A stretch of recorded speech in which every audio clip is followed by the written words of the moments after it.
اس کے ساتھ ہی پھر ہم ایک اور بیان دیکھتے ہیں اور وہ ہوتا ہے جناب اسحاق ڈار صاحب کا۔ وہ بھی یہ کہتے ہیں کہ جناب یہ معاملہ تو پہلے آپ یہ سمجھ لیں کہ انفارمل چل رہا تھا، اب ذرا فارمل ہو گیا ہے اور یہ معاملہ ایک لمبا ہے۔ اس کے ساتھ ہی ایم بی ایس کے اس بیان کو بہت زیادہ استعمال کیا جا رہا ہے، جس میں وہ U S senator Lindsey Graham کے ساتھ ایک میٹنگ کے دوران جب بات ہوتی ہے نیوکلیئر کے اوپر تو وہ کہتا ہے کہ ہمیں سیول پرپس کے لیے نیوکلیئر چاہیے اور بم ہمیں بنانے کی ضرورت نہیں ہے، جب ہمیں بم چاہیے ہوگا ہم پاکستان سے خرید لیں گے۔ اس ریفرنس کو بھی بہت زیادہ پاکستان اور اس معاہدے کے خلاف استعمال کیا جا رہا ہے۔ ظاہر سی بات ہے دنیا کا کوئی بھی ملک جو پرولیفریشن ہے اس کو پسند نہیں کرے گا۔ اب معاملات یہ ہیں کہ پاکستان کے سعودی عرب کے ساتھ جو تعلقات ہیں وہ کتنے پرانے ہیں۔ پاکستان فوج، مشیر، ٹرینر، جدید تربیت، اس حوالے سے تو مسلسل سعودی عرب کو سپورٹ کر رہا ہے۔ 1950 کی دہائی سے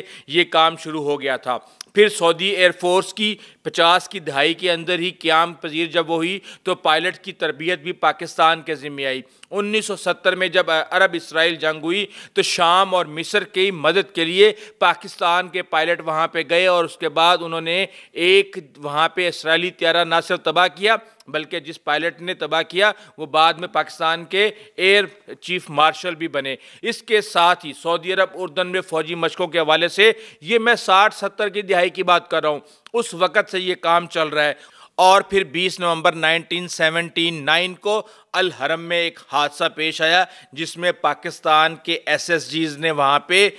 حصہ لیا۔ ہوا کیا تھا کہ اس وقت ایران کے اندر انقلاب آیا تھا، شاہ خالد کی سعودی عرب کے اندر حکومت تھی اور وہاں پہ ہیمان الحتیبی نامی ایک شخص تھا جس نے وہاں پہ بغاوت کا اعلان کر دیا۔ 200 مسلح افراد نے وہاں پر حرم پر امام کعبہ کو یرغمال بنا لیا، لاؤڈ سپیکر پر اعلان کیا کہ جناب نیا مہدی آ گیا ہے، اس کی آپ بیعت کر لیں۔ اسلحہ، گولہ بارود، خوراک پہلے ہی وہاں پر سٹور کر لی گئی تھی اور اس کے بعد جب اس کو پیسفل پرپس کے تحت حل کرنے کی کوشش کی گئی کہ اللہ کا گھر ہے یہاں پہ خون خرابہ ٹھیک نہیں، تو وہاں پہ درجنوں سعودی جو وہاں پہ سیکیورٹی اہلکار تھے ان کی لاشیں گرا دی گئیں۔ 15 دن تک یہ گھیراؤ جاری رہا اور اس کے بعد پھر پاکستانی فوج کی مدد لی گئی، وہاں پہ پاکستانی فوجی مشیر گئے وہاں پہ اور پھر چند ہی دنوں کے بعد وہاں پہ اس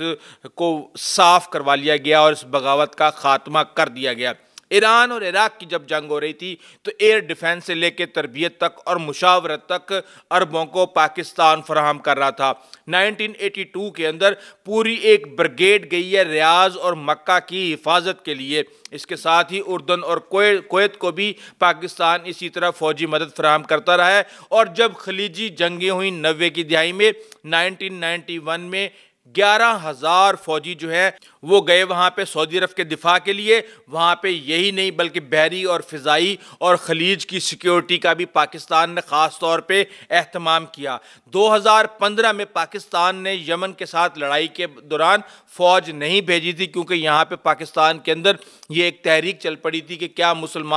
مسلمانوں کا قتل کریں گے، اور اس وقت پھر ہم نے صرف ان کو ایئر ڈیفنس اور فوجی مشاورت اور ٹریننگ سے ہی اکتفا کیا تھا، جس کے بعد ہم نے دیکھا تھا کہ کچھ معاملات خراب بھی ہوئے تھے اور اسلامی فوجی اتحاد جو ہے جب وہ بنا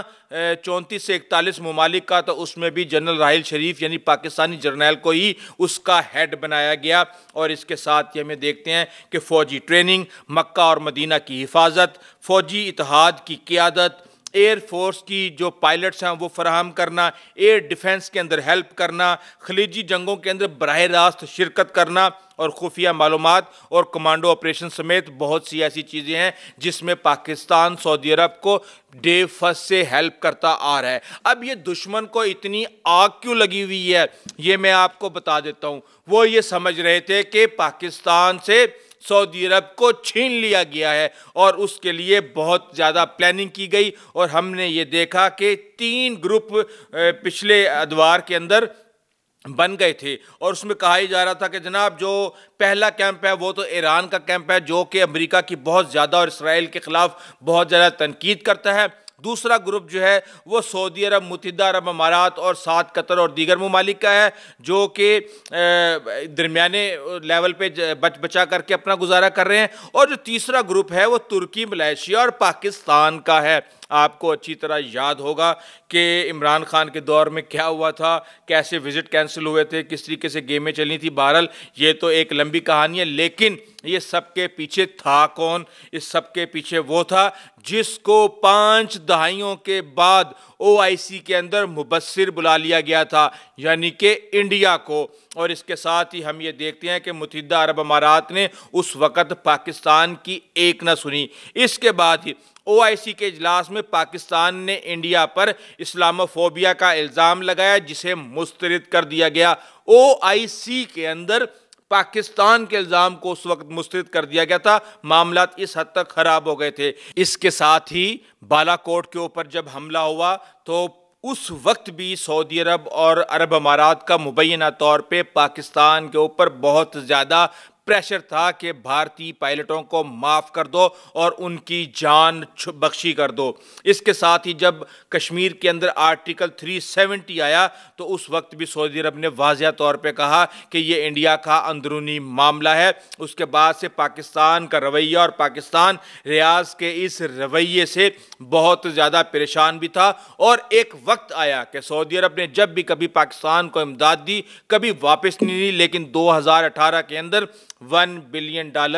واپس مانگ لیا گیا۔ حکومت چاہے جس کی بھی تھی، لیکن یہ تعلقات تو ممالک کے تعلقات تھے۔ 2019 میں UAE نے مودی کو اپنا سب سے بڑا شہری اعزاز بھی دیا۔ اب اس جنگ کے اندر بھی کوشش کی جا رہی تھی کچھ عرب ممالک کی طرف سے کہ انڈیا کو معاف کر دو، بدلہ نہ لو، بلینز آف ڈالر کی آفر کی گئی، لیکن پاکستان نے اپنی عزت اور اپنے وقار کے اوپر کوئی کمپرومائز نہیں کیا۔ یہاں تک کہ حالات اس حد تک آ گئے تھے کہ تاریخ میں پہلی دفعہ سعودی عرب کے اندر جنرل نروانے نے وہاں دسمبر 2020 کے اندر فرسٹ ملٹری آفیسر تھا جس نے سعودی عرب کا دورہ کیا تھا۔ بہرحال یہ چیزیں تو چلتی رہیں گی، لیکن ابھی میں آپ کو بتا دوں کہ چیزیں بدل رہی ہیں۔ ایک سوال لوگوں کے ذہن میں بتا دوں کہ لوگ یہ کہہ رہے ہیں نا،